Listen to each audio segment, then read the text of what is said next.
Söylüyoruz.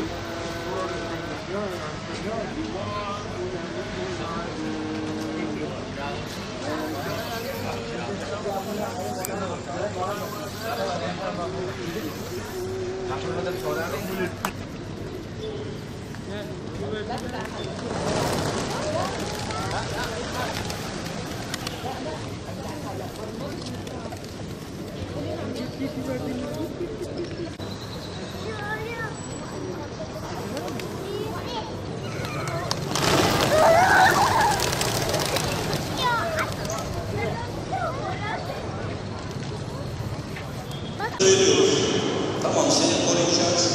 Müslümanları koruyacağız, beraber olacağız. Sizin onlara dönüp bizi bırakmandan da endişe ediyoruz. Yani yarın ölürsün, sen güçlendiğinde, Mekke'ye döndüğünde veya Medine'de devletini kurduğunda küsmek, kutlamamak, içe kapanmak, bayramın bizden uzaklaşmasına sebep vesile olur. Uzaklaşmak lazım. Bir Ramazan bayramımız, bir de Kurban bayramımız. Diğer milli bayramlarımız var ama dini bayramlar olarak bu iki bayramımız var. Bu iki bayramda biz de içimizden tekbirlerimizi alacağız, ellerimizi bağlayacağız. Hem Galip hocamız hem de bizler içimizden Sübhaneke duasını okuyacağız. Acele edin. Sonra Galip hocam açıktan seslice Allahu Ekber diyecek. Normal iftidah tekbiri gibi ellerimizi kaldıracağız. Yanlarımıza salacağız. Ne kadar süre? 3 defa Subhanallah diyecek kadar ellerimiz yanında duracak. 1, 2, Allahu Ekber. 3, Allahu Ekber deyip ellerimizi bağlayacağız. Fatiha, Zamm-ı Sure okunduktan sonra rükû ve secdeler yapılacak. İkinci rekata kalkacağız. Hocamız Fatiha ve Zamm-ı Sure'yi okuyacak. Seslice 3 defa daha Allahu Ekber. Ellerimizi salıyoruz. Allahu Ekber. 2, Allahu Ekber. 3, Allahu Ekber deyip 4. tekbirde rükûya varıyoruz.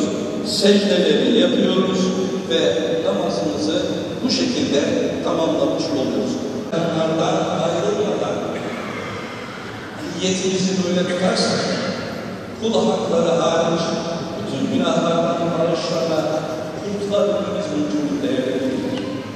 Allah! Eyvallah! Ayağa kalkıyoruz, sabır güzel konuşalım.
Hicretin 2. yılı Zilhicce ayının 10. günüydü. Peygamberimiz sallallahu aleyhi ve sellem ashabıyla birlikte ilk kez Kurban Bayramı'nı idrak edecekti. Allah adına kurbanlar kesilecek, Müslümanlar birlik ve beraberlik içinde bayramın huzuruna gidecekti. Allah Resulü sallallahu aleyhi ve sellem bayram sabahının bereketine nail olabilmeleri, bayramın, hutbenin, namazın feyiz ve bereketini almaları için kadınların da bayram namazına gelmelerini emretmiştir. Namazgaha varınca müminlere selam verdi. Allah'a hamd ve sena ettikten sonra ashabına şöyle seslendi: bugün ilk işimiz bayram namazını kılmak. sonra dönüp kurban kesmektir. Kim böyle yaparsa bizim sünnetimize uymuş olur. Aziz müminler, bayramlar iman kardeşliğinin en ulvi noktaya ulaştığı mübarek günlerdir. Gönüllerdeki keder bulutlarını dağıtan, yüreklerimizi şükür güneşiyle ısıtan mutluluk zamanlarıdır. Dualarımızın kabulü, günahlarımızın affı ve kulluğumuzun kemali için Allah Teala'dan bizlere lütfedilmiş fırsat anlarıdır. Nasıl ki bir ay boyunca sabır göstererek oruç tutanlar için Ramazan bayramı ilahi bir ikram ise, Hz. İbrahim'in imanını, Hz. Hacer'in sadakatini ve Hz. İsmail'in teslimiyetini kuşanıp takva sahibi olanlar için de Kurban Bayramı öyle yüce bir ikramdır. Ne babamızı ve bütün müminleri bağışla Allah'ım. Duaları kabul eden sensin. Bütün dualarımızı kabul eyle. Subhane rabbike rabbil izzeti amma yasifun ve selamun alel murselin velhamdülillahi rabbil alemin. Allahu ekber, Allah. La